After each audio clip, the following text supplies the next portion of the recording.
the study of looking at the body at the subatomic level, as opposed to cellular biology, which all of our medical system is based in. Okay.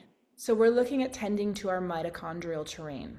Okay. And the three pillars of that are light, water, and magnetism. Those are the three main pillars of quantum biology. So we've been talking about light, circadian rhythm, that's incredibly important.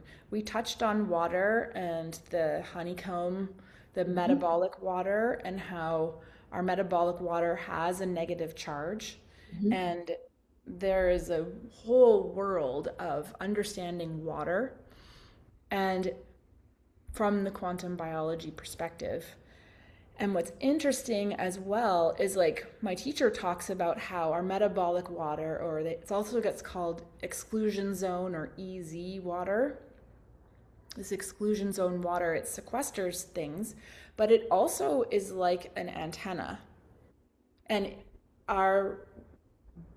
she calls it a liquid crystalline antenna because our mitochondria are like our sixth sense. And when our metabolic water is healthy, not only does it transmit charge and all these different chemical interactions happen in that medium, but also through this metabolic water is how we interact with our environment.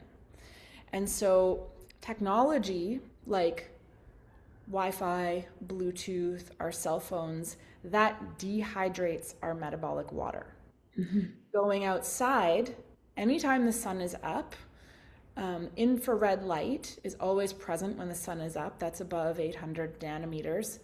That helps us to build exclusion zone water and build our metabolic water. And so, after I'm on the computer with you, I'm going to go outside and restore any metabolic water that was perhaps compromised by the non-native EMFs that are happening from us sitting in front of a computer.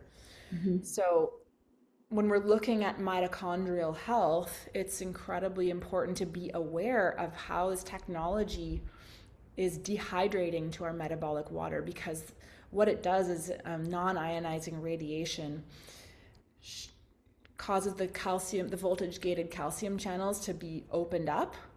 So our cells are healthiest when they're negatively charged, and then when they get flooded with positive charge, then the cell loses its innate intelligence on when it should reproduce, like when it's good for it to reproduce and when it should not. And then it can start just reproducing out of control and lose its innate intelligence. And then we get into Pathology. yeah.